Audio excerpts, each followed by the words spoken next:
హల్లెలూయా. యేసుక్రీస్తు నామములో అందరికీ హృదయపూర్వక వందనములు. ప్రత్యేకమైన సమయంలో ఈ ప్రత్యేకమైన రోజు యొక్క వాగ్దానంతో మీ ముందుకు వచ్చినాను. దేవుడు ఈరోజు మనకు అనుగ్రహించబడిన వాగ్దానము జెఫన్యా 3వ అధ్యాయము 20వ వచనము. నేను మీకు ఖ్యాతిని మంచి పేరును తెప్పింతును. హల్లెలూయా. ఈ వాగ్దానం ద్వారా మనం దీవించబడను గాక. ఈ వాగ్దానం ద్వారా మనం ఆశీర్వదించబడను గాక. ఇచ్చిన వాగ్దానం మనం పట్టుకుని ఎప్పుడైతే అడుగుతామో అడిగిన సమస్తాన్ని దేవుడు మనకి ఇస్తాడు. ఇచ్చిన వాగ్దానం ఏంటండి? నేను మీకు ఖ్యాతిని మంచి పేరును తెప్పింతును. హల్లెలూయా. ఇచ్చాడు కాబట్టి వాగ్దానం మనం పట్టుకుని అడగడమే. ఎందుకంటే తన ప్రియకుమారుడు మనలో ఉన్నాడు కాబట్టి అడుగుడు మీకు ఏమన్నా అడిగిన సమస్తాన్ని దేవుడు మనకి ఇస్తాడు. ఏమిస్తా అన్నాడు? ఖ్యాతిని మంచి పేరుని. నువ్వు ఇప్పుడు ఏదైతే పరిస్థితిలో ఉన్నావో ఆ పరిస్థితి వైపు చూడక, చెరసాల అనుభవంలో కానీ ఇబ్బందికరమైన పరిస్థితిలో కానీ, ఇప్పుడు పౌలు శీలను చూసినట్లయితే మనం ఏం చేస్తున్నారు, వారు ఏం చేస్తారు? చెరసాల అనుభవంలో ఉన్నా సరే వాళ్ళు ఏం చేశారు? ఆ బంధకాల వైపు చూడలేదు, ఉన్న పరిస్థితి వైపు వాళ్ళు చూడలేదు. ఏం చూశారు? ఆ దేవుని వైపే చూశారు, స్తుతించారు, ఆరాధించారు, పాటలు పాడారు, ఘనపరిచారు. ఈరోజు కూడా నువ్వు ఏదైతే పరిస్థితిలో ఉన్నావో, నువ్వు ఏదైతే ఇబ్బందులు ఉన్నావో, మరణకరమైన పరిస్థితిలో ఉన్నా సరే నువ్వేం చేయాలి? స్తుతించాలా, ఆరాధించాలా, దేవుని మహిమపరచాలా. ఇది నీ నిమిత్తమే, ఇది నీ కొరకు నా సాక్ష్యమే. హల్లెలూయా. ఈరోజు నువ్వు ఉన్న పరిస్థితులు విడుదల పొంది అనేక మందిని ఆ పరిస్థితి నుండి విడుదల పొందించేవాడుగా నువ్వు మారుడుగాక. ఆమేన్. విశ్వాసం ద్వారా అడిగితే దేవుడు సమస్తము చేస్తాడండి. డౌట్ మైండ్ ఉండడానికి వీలు లేదు. నీ హృదయంలో, నీ యొక్క మనసులో ఎప్పుడు దేవుని యొక్క వాక్యాన్ని ఎప్పుడైతే నెమరు వేసుకుంటూ ఉంటావో ఆటోమేటిక్గా నీ చెరసాల అనుభవము తొలగిపోతుంది. హల్లెలూయా. పౌలు శీలను విడిపించిన దేవుడు ఈరోజు నువ్వు ఏదైతే పరిస్థితిలో ఉన్నావో ఆ పరిస్థితులు నువ్వు బయటికి తీసుకురాబోతున్నాడు. హల్లెలూయా. నువ్వు ఏదైతే ఆర్థిక ఇబ్బందులు నలిగిపోతున్నావో సహాయం అందక దేవుడు నీకు సహాయము చేయబోతున్నాడు. ఆమేన్. అడుగుడే మీకు ఇవ్వని ఉన్నాడు. నువ్వు ఉన్న పరిస్థితిని దేవుని వద్ద తీసుకెళ్ళి అప్పచెప్పు, సమస్తాన్ని దేవుడు నీకు ఇస్తాడు. నువ్వు అనారోగ్యంలో ఉన్నావా, ఐసీయూలో ఉన్నావా, డాక్టర్స్ నీ పని అయిపోయిందన్నారా?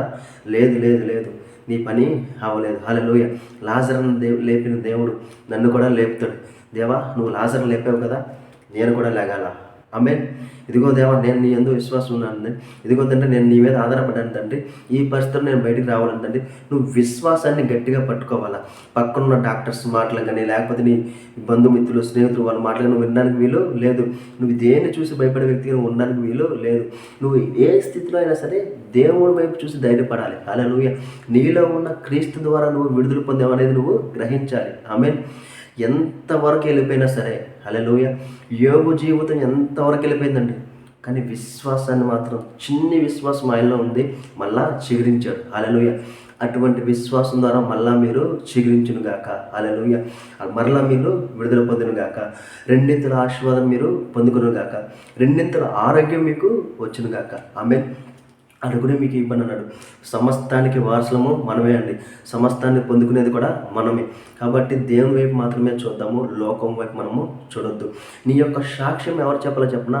నీ బంధుమిత్రులు, నీ చుట్టుపక్కల ఉన్న ప్రతి ఒక్కరు దేవుడే వాడిని విడిపించాడు. హల్లెలూయా. దేవుడే ఈరోజు నిన్ను విడిపించాడు, దేవుడే నన్ను విడిపించాడని మన సాక్ష్యం మనం కాదండి, మనం చూసిన ప్రతి ఒక్కరు ఈరోజు చెప్పబోతున్నారు. ఆమేన్. ప్రార్థించుకుందామా? స్తోత్రం స్తోత్రం. మహోన్నతమైన దేవా, నీకే నా స్తోత్రాలు చెల్లించుకున్నాం దేవా. ఏదో ఇచ్చిన వాగ్దానం బట్టి నీకే కోట్ల స్తోత్రాలు చెల్లించుకున్నాం తండ్రి. ఈ రోజు తండ్రి ఇదిగో తండ్రి పేరును మంచి ఘనతలో తండ్రి మాకు ఇస్తున్నావు తండ్రి. ఉన్న పరిస్థితిలో ఉన్న తండ్రి ఉన్నతమైన పరిస్థితిలోకి మేము వచ్చిన గాక. ఆమేన్. ఉన్న చెరసాల అనుభవాలు ఉన్న తండ్రి ఆర్థిక సమృద్ధి అనే అనుభవం మేము వచ్చిన గాక. ఆమేన్. ఇదిగో తండ్రి అట్టి రీతిగా ఈ వీడియో చూస్తే ఎవరైతే ఏదైతే అడుగుచున్నారు తండ్రి, అడిగిన సమస్తము తండ్రి నజరేయుడైన యేసుక్రీస్తు పొందుకొనును గాక అని ప్రవచిస్తాం తండ్రి. ప్రతి బలహీనత తండ్రి బలంగా మారును గాక. ప్రతి అనారోగ్యం తండ్రి ఆరోగ్యంగా మారును గాక అని ప్రవచిస్తున్నాం తండ్రి. ప్రతిదీ తండ్రి స్వస్థపడను గాక. ఇదిగో తండ్రి నజరేయుడైన యేసుక్రీస్తు నామములో తండ్రి ఇదిగో దేవా, మీరు మా కొరకు ప్రాణం పెట్టారు తండ్రి. అనారోగ్యంగా ఉన్న ప్రతి ఒక్కరు తండ్రి విడుదల పొందును గాక అని ప్రవచిస్తుంది తండ్రి. ప్రతి బలహీనత తండ్రి ఇదిగో తండ్రి బలంగా మారును గాక అని ప్రవచిస్తుంది తండ్రి. ఆర్థిక ఇబ్బందులు తండ్రి ఆర్థిక సమృద్ధిగా మారును గాక అని ప్రవచిస్తుందండి. రెండింతల ఆశీర్వాదం తండ్రి ఈ వీడియో చూస్తున్న వారికి దిగి వచ్చిన గాక అని ప్రవచిస్తుందండి. ఎవరైతే ఈ వీడియోలో ఏకీభవిస్తారు తండ్రి వారి మీద తండ్రి యొక్క రెండింతల ఆశీర్వాదం దిగి వచ్చిన గాక అని ప్రవచిస్తుందండి. కావాల్సిన ప్రతి ఒక్కరికి కావాల్సిన ప్రతి ఒక్క సహాయాన్ని అందచేయమని నజరేయుడైన యేసుక్రీస్తు నామములో అడిగి వేడుకొంచున్నాం తండ్రి. ఆమేన్. అందరికీ హృదయపూర్వక వందనములు.